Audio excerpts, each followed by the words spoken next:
Boa noite, eu sou Itaã Arruda e no Ideias da Aldeia de hoje nós vamos conversar sobre um assunto que diz respeito a todos os brasileiros, não só os acreanos, mas a todos os brasileiros, segurança alimentar. E para isso nós convidamos o presidente do Conselho Nacional de Segurança Alimentar e Nutricional, o senhor Francisco Menezes. Boa noite, senhor Francisco, é um prazer a sua presença aqui no nosso programa Ideias da Aldeia. Boa noite, Itaã. Senhor Francisco, o Conselho Nacional de Segurança Alimentar é um órgão consultivo ou deliberativo ligado à Presidência da República? Nós, na verdade, preferimos dizer que o Conselho de Segurança Alimentar ele é um órgão propositivo, porque ele propõe ao Presidente da República sobre políticas públicas de segurança alimentar e nutricional. Ele não espera ser consultado. Ele tem uma programação de discussão e, a partir dessa programação, governo e sociedade, porque dentro do CONSEA, que é a sigla do Conselho Nacional, fazemos discussões acerca das diferentes políticas e esse CONSEA tem uma composição de governo e sociedade discutindo conjuntamente e trabalhando suas propostas de uma maneira que contemplem as demandas de todo esse conjunto. Sr. Francisco, esse programa é assistido nas 22 cidades do Acre. Gostaria que o senhor explicasse para a gente, de uma maneira bem simples, o que vem a ser segurança alimentar. Qual é o conceito que existe por trás dessa expressão? A segurança alimentar, e que falamos no Brasil segurança alimentar e nutricional, é um conceito que vem sendo construído, que na verdade vamos agregando ao seu significado novos componentes. Nós hoje entendemos ele como o direito de todos os brasileiros e de todos os que aqui residem a uma alimentação em quantidade suficiente, de qualidade, saudável, né, em condições adequadas e que também, isso eu acho que é muito importante para estados feitos do Acre, é importante para o Brasil todo, que respeite a cultura, nossa cultura alimentar, que é riquíssima no país e que de maneira nenhuma seria uma violência contra a segurança alimentar do nosso povo, passar por cima dessa cultura de hábitos consagrados da boa alimentação que temos em diferentes regiões. Ao lado disso, nós temos uma preocupação também de que a segurança alimentar e nutricional, ela se dê hoje, mas se dê sem que isso signifique um comprometimento da alimentação das gerações futuras. Por isso ela precisa ser feita de forma sustentável. O sistema alimentar precisa ser sustentável, que garanta o alimento para os brasileiros hoje, mas que também garanta para os nossos filhos, para os nossos netos e para todas as gerações que virão. O senhor falou ainda há pouco a respeito da qualidade dos alimentos. Como que eu posso avaliar se uma pessoa está ou não bem alimentada? Qual é o parâmetro? De início, precisamos ter uma preocupação com o aspecto nutricional. Se alimentar bem não é somente ter momentaneamente a sensação de que está saciado, né? Se alimentar bem precisa ter uma composição nutricional adequada. Na verdade, se avançou muito, porque antigamente os produtos que eram vendidos nos supermercados, em outros esquemas de venda, mesmo os produtos industrializados, não tinham qualquer descrição da sua composição nutricional. Isso hoje já existe, é claro.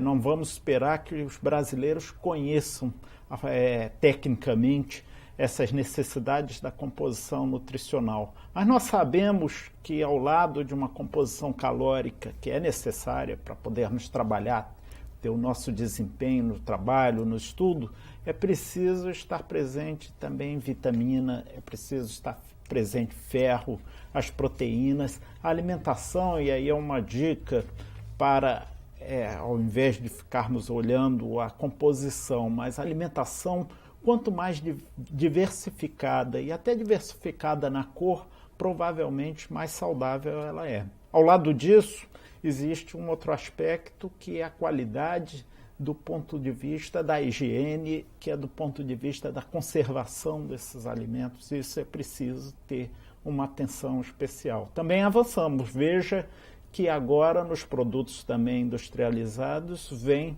marcada o prazo de validade sobre ele. O consumidor deve ter uma atenção sobre isso. Sr. Francisco, o presidente Lula, quando assumiu a presidência em janeiro de 2003, logo no início ele fez uma declaração dizendo que no final do mandato dele se consideraria satisfeito caso todo brasileiro pudesse se alimentar dignamente, né? O Conceia fez parte, ele foi criado em janeiro de 2003, logo em seguida, né? Na época se falou muito a respeito do programa Fome Zero. O senhor foi inclusive um dos formuladores desse programa. Sim. O que deu certo e o que não deu tão certo assim no programa Fome Zero? Deixou-se de falar muito dele. Alguma coisa deu errado? O povo brasileiro, as comunidades não conseguiram entender o Fome Zero? Eu acho, então, que uma primeira coisa, e aí talvez tenha sido um erro de estratégia, foi de que se criaram expectativas de resultados muito imediatos que não poderiam vir. Um programa como esse se constrói e leva um determinado tempo para começar a gerar respostas, né, tais como aquelas que a gente espera.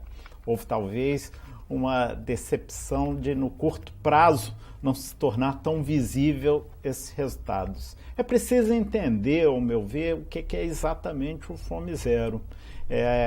A compreensão que hoje temos, eu sou uma pessoa da sociedade civil, mas também dentro do próprio governo, temos uma compreensão que o Fome Zero é justamente os programas e ações de segurança alimentar que se voltam para a população em condição mais vulnerável social e economicamente. E, nesse sentido, algumas políticas que estão sendo empregadas e que essas sim já começam a trazer resultados muito concretos, elas podem nos fazer crer que talvez não totalmente, mas aquele sonho do presidente de ver garantidos 3 pratos de comida durante o dia, ao final do seu mandato, podem estar muito perto de acontecer. Eu me refiro, por exemplo, ao programa Bolsa Família. O programa Bolsa Família é uma unificação dos programas de transferência de renda, transfere renda justamente para a população em condição de maior pobreza, né? Na pobreza mais extrema. Embora a média do repasse hoje que é feito esteja em torno de R$70, que para muitos de nós pode parecer uma quantia irrisória, primeiro é uma quantia muito superior àquela que era repassada pelos programas de transferência de renda que existiam antes. E ela tem uma enorme repercussão, sobretudo no campo da alimentação, na possibilidade da pessoa que recebe aquela renda de adquirir alimentos muito grande. Isso a gente já vem verificando, como estamos verificando que a maior parte da renda transferida é destinada inteiramente para os alimentos. Um aspecto importante também do Bolsa Família é que o Bolsa Família, quem recebe prioritariamente é a mulher. E aí tem uma associação importante do cuidado da mulher com o aspecto da alimentação da família. Então, acho que é um grande acerto. Existem outros programas que eu acho que trazem repercussões grandes para o objetivo do Fome Zero.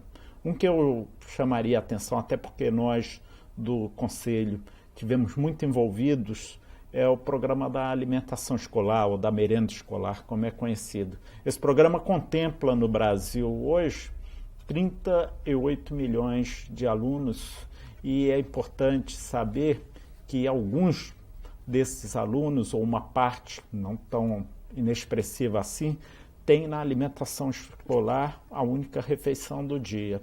Por isso, todas as medidas que estão sendo tomadas, e particularmente o rompimento do congelamento de 10 anos que estava no repasse do per capita da alimentação escolar para os municípios e para os estados, com uma correção do seu valor, e uma correção que o presidente da República assumiu de fazer com que repere plenamente até o final do seu mandato, traz uma repercussão grande sobre essa população em condição de maior pobreza. Senhor Francisco, qual a diferença, então, fundamental entre os programas de distribuição de renda realizados pelo governo Fernando Henrique Cardoso e pelo presidente Lula? Na época, acusava-se Fernando Henrique de ser assistencialista com alguns tipos de programa de distribuição de renda. E qual a diferença, então, fundamental, uma vez que o Fome Zero não é um programa, ele atinge vários setores do governo? Qual a diferença fundamental, então? Eu acho que uma diferença grande, e aí essa diferença do Bolsa Família em relação aos outros programas de transferência de renda que existiam antes, é que se acabou com a fragmentação que existia, né? Na realidade, era uma fragmentação que eu entendo com motivos políticos fortes, porque se contemplava diferentes ministérios para poderem capitalizar politicamente esses programas de transferência de renda. Foi um ato de coragem desse governo, foi romper essa fragmentação, contrariar interesses que evidentemente existiam nessa divisão desse bolo, né? E permitir um avanço grande no sentido do cadastro, que agora se trabalha com um cadastro único. É claro, um cadastro único é uma tarefa extremamente árdua, de milhões de nomes de famílias para você poder construir adequadamente, mas eu acho que está se avançando bem, não é? Nós vamos ter um cadastro que vai possibilitar uma maior justiça, já está possibilitando uma maior justiça na sua distribuição, e nesse sentido faz uma diferença, porque